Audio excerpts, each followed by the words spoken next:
நிறைய start up ஓனர்ஸ்க்கு ஒரு கேள்விகள் இருக்கு. அதாவது நம்ம போன வீடியோவில் ஸ்டார்ட் அப் ஸ்கேம்ல வந்து ஸ்டார்ட் அப்ஸ் எப்படி வந்து ஸ்கேம் பண்றாங்கன்னு பார்த்தோம். ஃபர்ஸ்ட் ஆஃப் ஆல் இன்வெஸ்ட்மெண்ட்னா என்ன, அது என்ன டேர்ம்ஸ் எல்லாம் இருக்கு, என்னென்ன டைப் ஆஃப் இன்வெஸ்ட்மெண்ட் இருக்கு, இன்வெஸ்ட்மெண்ட்டுக்கும் லோனுக்கும் என்ன டிஃபரன்ஸ் ப்ரோ? லோன் நம்ம ஒரு செக்யூரிட்டிஸை கொடுத்து அதுக்கு சாட்சி சொல்லணும்னா ஒரு சொத்தையோ இல்லை ஒரு அசட்டையோ எதையாவது ஒன்று செக்யூரிட்டியாக கொடுத்துட்டு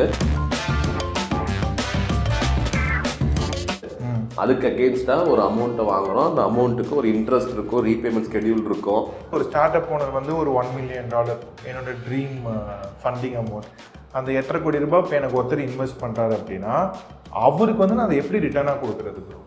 ஓகே, இந்த ரிட்டர்ன்ஸ் எனக்கு தெரிஞ்சு 3-4 மாடலாக இருக்குது. ஒன்று வந்து கம்பெனியை அனௌன்ஸ் பண்ணி பைபேக் பண்ணும். லெட்ஸ் சே நீங்கள் இப்போ வந்து $1 million வாங்கி நீங்கள் எதிர்பார்த்ததை விட 10 மடங்கு வளர்றீங்க. வணக்கம் நண்பர்களே, நான் digital Saravanan. Welcome to this channel. நம்ம இந்த வீடியோவில் இன்றைக்கி நம்மளோட கெஸ்ட் யாருன்னு பார்த்தீங்கன்னா மிஸ்டர் சூர்யா ராஜேந்திரன். ஆமாம், கெஸ்ட்டாக அவர் தான், ஆனால் சேனலும் அவரோட தான். ஆல்ரைட், ஸோ வணக்கம் ப்ரோ. வணக்கம் ப்ரோ. ஓகே, ஸோ இன்றைக்கி நம்ம எதை பற்றி பேசலாம் ப்ரோ? இது என்ன பற்றி கேட்டீங்க? சும்மா சொல்லுங்கள், உங்கள் மனசில் எது தோணுதோ. ஆல்ரைட், ஸோ இன்றைக்கி வந்து நிறைய ஸ்டார்ட் அப் ஓனர்ஸ்க்கு ஒரு கேள்விகள் இருக்குது. அதாவது நம்ம போன வீடியோவில் ஸ்டார்ட் அப் ஸ்கேம்ல வந்து ஸ்டார்ட் அப்ஸ் எப்படி வந்து ஸ்கேம் பண்ணுறாங்கன்னு பார்த்தோம். கரெக்டா? கரெக்டு.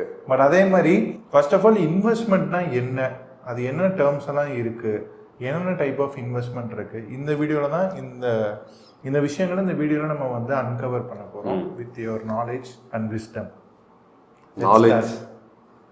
நாலேஜ் தான் விஸ்டமாக கன்வெர்ட் ஆகிட்டு இருக்கு. Overflowing of knowledge is converted into wisdom. அதான் ப்ரோ. சரி, ஆல்ரைட், ஸோ லெட்ஸ் ஸ்டார்ட். இப்போ ஃபர்ஸ்ட் ஆஃப் ஆல் ஸ்டார்ட் அப்புக்கும் பிஸ்னஸ்க்கும் என்ன டிஃப்ரென்ஸ் அப்படிங்கிறத ஆல்ரெடி நாங்கள் 2 வீடியோவில் சொல்லியிருக்கோம், அதை பார்த்து தெரிஞ்சுக்கோங்க. இந்த வீடியோவில் நம்ம டேரெக்டாக உள்ள ஜம்ப் அடிச்சிடலாம். ஃபர்ஸ்ட் ஆஃப் ஆல் இன்வெஸ்ட்மெண்ட்டுக்கும் லோனுக்கும் என்ன டிஃப்ரென்ஸ் ப்ரோ?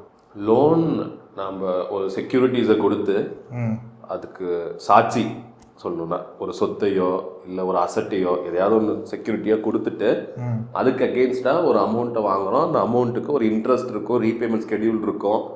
இதெல்லாம் நம்ம ஆன் டைம் பே பண்ணணும். ஸோ இது லோன். இன்வெஸ்ட்மெண்ட்டுங்கிறது நம்மளோட லைக் லோன் வாங்கி இன்வெஸ்ட் பண்ணுறது இன்வெஸ்ட்மெண்ட் தான் டெக்னிக்கலி. ஈக்விட்டி இன்வெஸ்ட்மெண்ட்னு இருக்கிறது. ஈக்விட்டி இன்வெஸ்ட்மெண்ட் அப்படின்னா நம்ம பிஸ்னஸோட வேல்யூவை புரிய வச்சு இந்த அளவுக்கு ஒரு க்ரோத் இருக்குது இந்த பிஸ்னஸ் மாடலுக்கு. ஸோ லாஸ்ட் 3 இயரில் பாருங்கள், நான் 100% க்ரோ ஆகிட்டே இருந்திருக்கேன். எனக்கு இப்போ இந்த ஃபார்முலா நான் ஐடென்டிஃபை பண்ணிட்டேன் க்ரோத் ஸ்டோரிக்கு.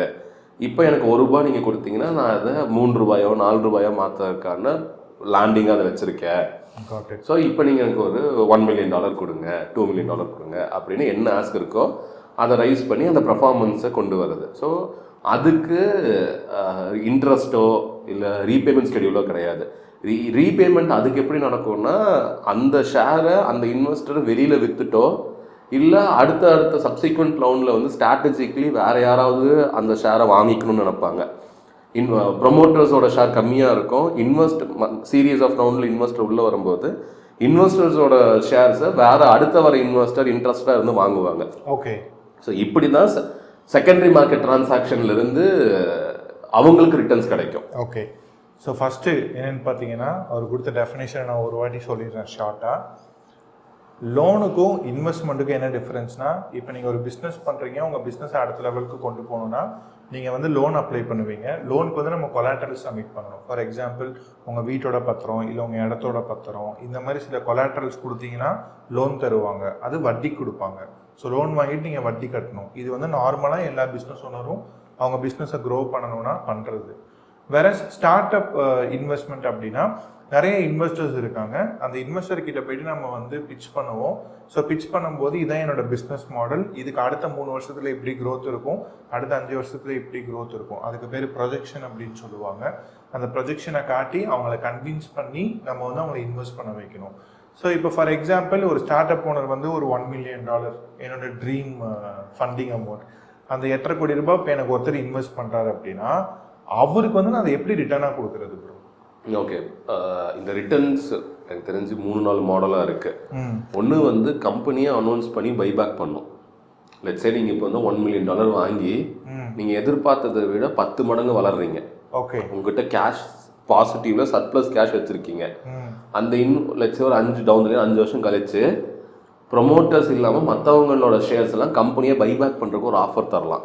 ஓகே, அன்னைக்கு இருக்கிற ஃபேஸ் வேல்யூலேருந்து 1.5 times 2 times நான் வந்து கொடுத்து நான் வாங்கிக்கிறேன், இன்ட்ரெஸ்ட் ஆக்டாம கொடுங்க அப்படின்னு ஈசாப்பில் எம்ப்ளாயி கொடுத்ததுலேருந்து இன்வெஸ்டர் இருக்க ஷேர்லேருந்து இல்லை கோஃபவுண்டரோட ஷேரையே செகண்டரி ஷேராக கொடுத்துட்டு வாங்கி கம்பெனியை ஓன் பண்ணலாம், காமன் பூலுக்கு கொண்டு வரலாம். ஓகே, ஸோ இது ஃபஸ்ட்டு நடக்கும்.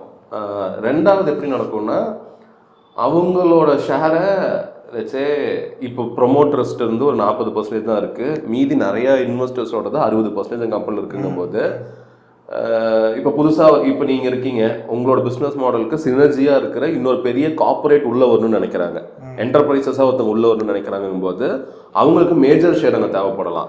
உங்ககிட்டயே மைனர் ஷேர் தான் இருக்குது. ஸோ பிஸ்னஸ்க்காக ஒரு 10% ஷேரை உங்ககிட்ட இருந்து வாங்கிட்டு ஃபண்டை கொடுத்துட்டு மீதி இந்த 60% யாரெல்லாம் இன்ட்ரெஸ்டாக இருக்காங்கன்னு கேட்டு பேசி டிஸ்கஸ் பண்ணி அதுலேருந்து எவ்வளோ புல் பண்ண முடியுதோ வாங்குவாங்க. ஓகே, இப்படி வாங்கும் போதும் அந்த இன்வெஸ்டர் எக்ஸிட் ஆகுவாங்க. இன்னொரு மாடல் டைரக்டாக கொண்டு போய் ஐபிஓ லிஸ்டிங் பண்ணுறது. ஓகே, ஸோ அப்போ ஷேரோட வேல்யூ நல்லாவே போகுது. ப்ரைவேட் மார்க்கெட் ஈக்விட்டிங்கிறது பப்ளிக் மார்க்கெட் ஈக்விட்டியாக போயிட்டு நல்ல ரிட்டர்ன்ஸ் அவங்க எடுப்பாங்க. இப்போ ரீசெண்டாக மாமா எர்த்தோட ஸ்டோரி அப்படி தான் போச்சு. அதே மாதிரி லைக் ஸ்டார்ட் அப்ஸ் நிறைய ஐபிஓ லிஸ்டிங் பண்ணி ஜொமேட்டோவோடது இவங்களோட இன்வெஸ்டர்ஸ்க்குலாம் இத்தனை மல்டிபிள்ஸ் கிடைச்சது அப்படிங்கிறது அந்த மாதிரி தான். ஸோ இது கம்பெனி ஒன்று வாங்கிக்கணும், இல்லை சினர்ஜி இருக்கிற இன்னொரு கார்பரேட் அதை வாங்கணும், இல்லை கொண்டு போய் பப்ளிக்காக ஐபிஓ கொண்டு போயிட்டு ரிட்டர்ன்ஸ் கொடுக்கணும். சூப்பர். ஸோ இன்வெஸ்டர் உங்கள் கம்பெனியில் போடுற அந்த இன்வெஸ்ட்மெண்ட்டுக்கு இந்த டைப் ஆஃப் ரிட்டர்ன்ஸ் தான் கொடுப்பாங்க. மொத்தம் 3 types ஆஃப் ரிட்டர்ன்ஸ் இல்லையா? ஃபர்ஸ்ட் டைப் என்ன? Buyback, company buyback. So for example இப்போ ஒரு இன்வெஸ்டர் உங்கள் கம்பெனியில் 1 கோடி ரூபாய் போடுறாருன்னா ஒரு 5 years கழிச்சு உங்கள் கம்பெனி க்ரோவ் ஆகிருக்கும். இப்போ அவங்க ஒரு 10% ஹோல்டு பண்ணுறாங்க அப்படின்னா அந்த 10%க்கு அப்போ என்ன வேல்யூவோ அந்த வேல்யூவை நீங்கள் கொடுத்து உங்களோட ஷேரை திருப்பி வாங்கிக்கலாம். ஸோ இது மூலமாக இன்வெஸ்டருக்கு ஒரு லாபம். இப்போ வந்து உங்கள் கம்பெனியோட வேல்யூஷன் ஒரு 1 million இருக்குது, ஒரு 5 yearsல வந்து ஒரு 5 million ஆகுது அப்படின்னா அப்போ உங்களுக்கு ஒரு 20% ப்ராஃபிட் வரும். 1 கோடி ரூபாய் போட்டாங்கன்னா அவங்களுக்கு ஒரு 5 yearsல அந்த அமௌண்ட் வந்து 1,20,00,000 மாறும். இல்லை 1 million வேல்யூஷன்ல 5 million valuation 5 times multiply ஆகுது. 5 times மல்டிப்ளை ஆகும். ஓகே, அந்த வேல்யூஷன்ல அவர் கரெக்டாக சொல்லுவார். நான் மேக்ஸில் வீக்குங்க. Okay, alright. So first type என்னன்னு பார்த்தீங்கன்னா உங்களோட கம்பெனியோட அந்த ஈக்விட்டி கரெக்டாக அது நீங்களே சொல்லிடுங்க ப்ரோ. கம்பெனியோட ஷேர். ஸோ லெட்ஸே ஒரு கேஸ் எக்ஸாம்பிள் எடுத்துக்கலாம். 1 கோடி ரூபாய் வேல்யூவேஷனில் நான் ஒரு கம்பெனிக்கு 10 லட்சம் ரூபாய் இன்வெஸ்ட் பண்ணுறேன், 10% ஷேர் நான் வச்சுருக்கேன். 5வது வருஷத்தில் அந்த கம்பெனியோட வேல்யூவேஷன் வந்து 50 கோடி ஆகுது. ஓகே, அப்போ நான் ஹோல்டு பண்ணுற ஷேரோட வேல்யூங்கிறது 5 கோடி. கிரேட்.